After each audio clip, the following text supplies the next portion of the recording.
You're listening to Wake Up with Patti Katter. Wake Up with Patti Katter. Where each week, Patti will interview guests that will motivate, encourage, and inspire you. Now, here's your host, Patti Katter.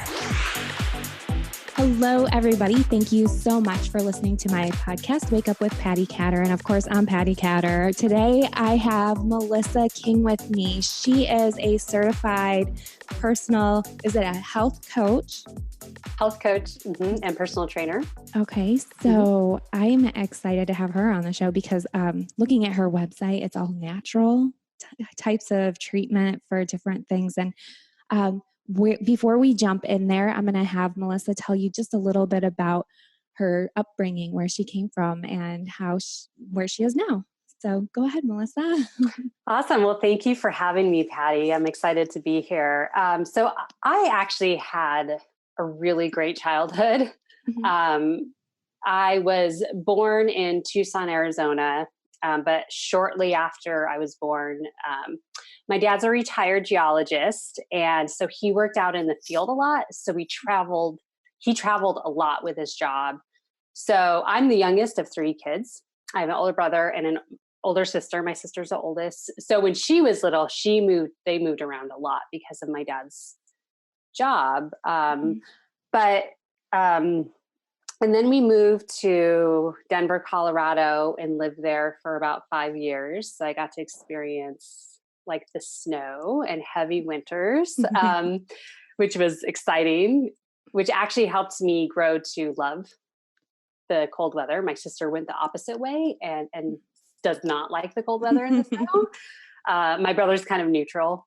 He lives on the East Coast, so a little bit of both. Yeah, a little bit of both, kind of whatever. And then we ended up moving to Reno in the late 80s, Reno, Nevada. And that was our home my home for 22 years. We slowly, as three kids, slowly kind of moved away from home. I moved down here to Southern California just for a change of pace. I was really going through a difficult time in my life. Lots of anxiety, lots of depression, putting myself in unhealthy relationships and being at jobs that weren't the most positive environment. So I thought, well, I had an opportunity to come down to Southern California, move in with my cousin in a house that my grandfather bought in the early 60s after he had passed away. So I took that opportunity and moved down here. And my parents, we actually have no family in Reno anymore, friends there, but my parents actually moved to Austin, Texas to be closer to my nephews and my sister and her family when my dad retired. And then I met my husband like less than 2 years after I moved to Southern California. And that was it. Yeah. But it was really cool. My mom was a stay-at-home mom, a homemaker. So she took occasional like seasonal jobs, but most of the time she was home with us, there to take us to school, pick us up, go on field trips with us. So I honestly feel like I had a really great childhood. That is so good. So I'm going to ask you a couple of tough questions and let me know if I go too far here. But okay. You were talking about you dealt with some anxiety and depression. So how was that like? And is there anything in particular that triggered it, or it just came up? Because I do know that some people, it just literally comes up. Nothing really quite triggers that. Yeah, that's a great question. And I'm totally an open book. So growing up, I was always a sensitive child. I always took things personally. My grandmother, which was my dad's mom, had a lot of issues with anxiety. And my dad and my brother both have had some mental health challenges as well. So I really feel like part of it's genetic, and I just got those genes, because my sister never really experienced it until she was going through a very challenging time in her life, like later on in adulthood. I feel like I have dealt with it my entire life, even as a child. So I also feel like, so when I was 18, right before I graduated from high school, I started dating this guy and everything was great. But at the time I was very insecure, did not have a lot of self-confidence. Mhm. And the relationship it probably should have ended after a year, but we ended up getting engaged to be married. So we kind of went the Wow. opposite direction that it Mhm. was probably not meant to go in. Well, you're Um, young, you think you know everything, you know? yeah, exactly. Exactly. And then we ended up ending the relationship about a year and a half after we got engaged. And I took it really hard. I sunk into a deep depression, my anxiety. I felt I really had abandonment issues Mhm. and really suffered a lot from those, which kind of snowballed my anxiety and depression to make it worse. Um, yeah. So I feel like it was just in my kind of genetic, Mhm. passed down to me genetically. And then I just put myself in situations and just didn't know how to handle it. Mhm. So, what are you doing now? As far as I think that that's going to connect right here with you dealing with your anxiety. How do you deal with that? Mhm. Yeah, that's, it's anxiety and depression is a very sensitive topic. I feel like for a lot of people, and I feel like a lot of people just don't know how to handle it. Rather than going to see a therapist and getting on anti-anxiety or antidepressants. So when I actually met my husband 8 years ago, he introduced me to the paleo primal lifestyle. And initially I was attracted to it because I was training for my first half marathon, and he said, well, if you really cut out like the processed food and eat more natural food, don't train as hard, which I was like, well, that's weird, but Mhm. whatever. Okay. Mhm. Make sure you get adequate sunshine, adequate sleep, like quality sleep, not just Which is quantity. huge. That's very huge. Yep. That's really big. And so I'll get more into that in a minute. But so I initially was like, all right, sign me up for this. Tell me what to do and I'll do it. I was very compliant at the time. And not only did I run my first half marathon and feel great, but I noticed the months after that my anxiety was lowered Hmm. and I didn't have bouts of depression. So the number one thing that I focus on is getting quality sleep. Mhm. Sleep is when our brain, not just our bodies regenerate, but our brains, like the emotional part of our brains, can Mhm. kind of relax, reconnect, and refresh themselves. And it's our way of processing things as well emotionally. So, getting adequate sleep, which means I don't have them in front of me, but we Mhm. wear amber colored glasses at night. Mhm. Oh, Yeah, huh. I know. Okay. They're just like $10 off of Amazon. They're like safety goggles. I think they're Mhm. considered safety goggles, but they're Mhm. amber colored. Mhm. What it does is it blocks the blue light from getting into your body, the blue light from like computer screens, Right. um, lights. Yeah, that's funny because I did a show not that long ago about sleep, but Hmm. I focused on the computer screens and the TV, but I didn't really think about, I mean, I have these bright lights beaming on me right now, even. Hmm. And yeah, I didn't think about that. Hmm. Hmm. Yeah, I didn't either. So what that blue light does is, which you probably talked about this in your sleep episode, is it blocks melatonin. Right. Mhm. So melatonin helps tell your body, hey, it's time to go to sleep. Mhm. Um, so, where we wear those at night when right now, especially since it's dark, Mhm. when I start making dinner, when my husband comes home from work at night, it's dark out. So Mhm. we'll put our glasses on. We also we have 3 light bulbs in our bathroom. Mhm. One of them is an amber colored light. Hmm. So we flip that one on at night and just turn the other 2 off. Oh my goodness. So Huh. yeah, so when we get up in the middle of the night to use the Mhm. restroom, Right. we don't have to worry about like, are we going to be able to get back to Mhm. sleep? And Mhm. um, yeah, so sleep is the number one thing. So Mhm. making sure we go to bed at a decent time so we can get up early if we need to, and movement. Mhm. Just moving your body. It doesn't have to be a hard workout. It could be, in fact, if you're feeling a lot of anxiety, it's actually best to go for a light run Mhm. or a light bike ride, or just go walk, do an easy strength workout, don't do any high intensity. So really kind of getting in tune with your body to know what kind of movement you should be doing.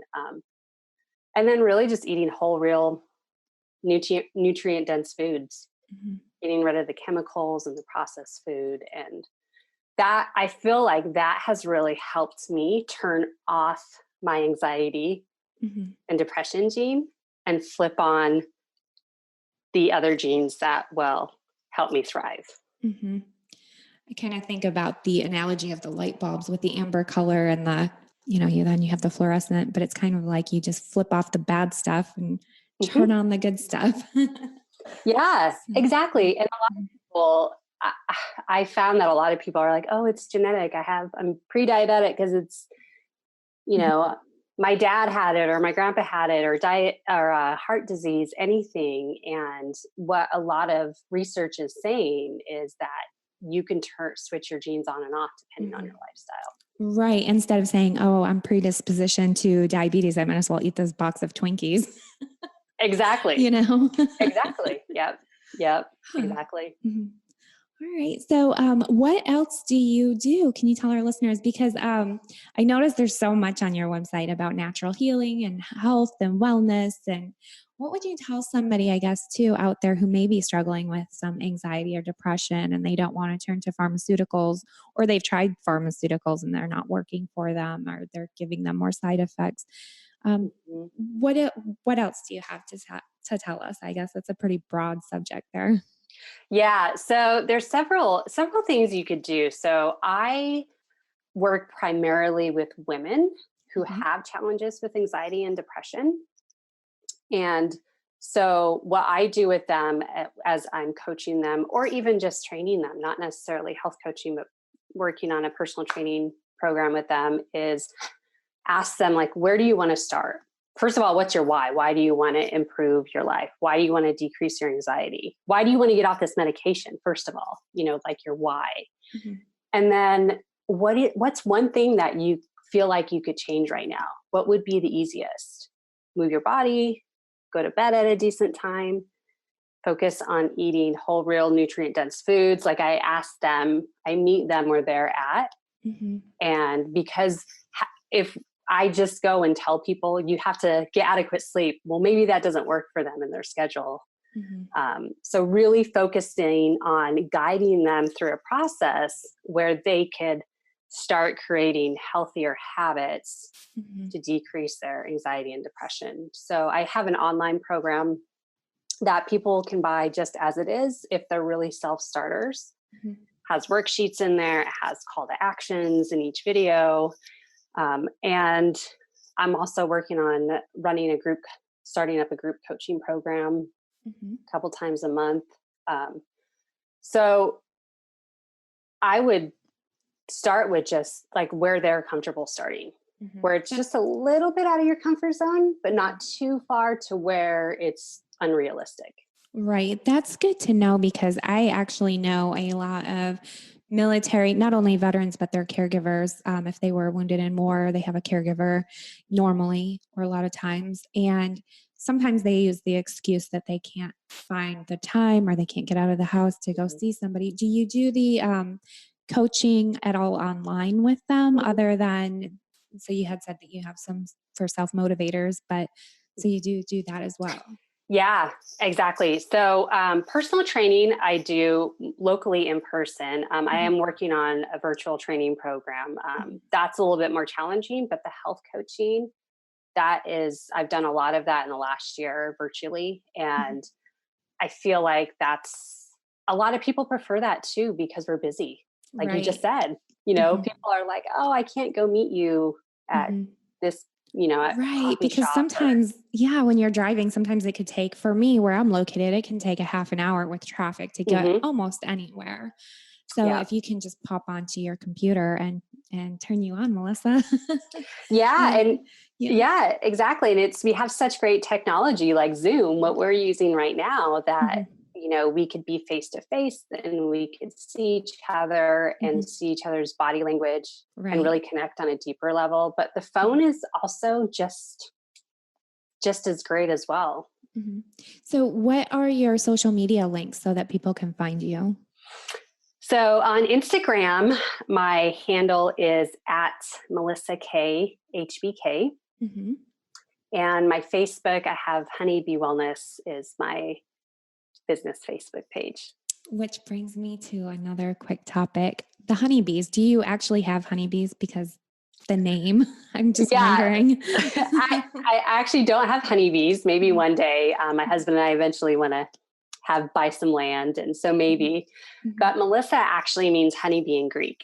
Oh, wow. Did not know that. I didn't know that either. My mom told me that years ago. And I was like, I don't know about that, Mom. And I searched it and sure enough, she was right.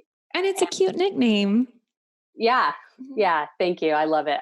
So I decided to name my business after that because it's also like a symbol of, like, years ago, engineers said bees' bodies were too heavy for them to fly, but they do it anyway. I mean, now I think that aromatic engineers are like, wow, that's not necessarily true anymore. We don't really believe that.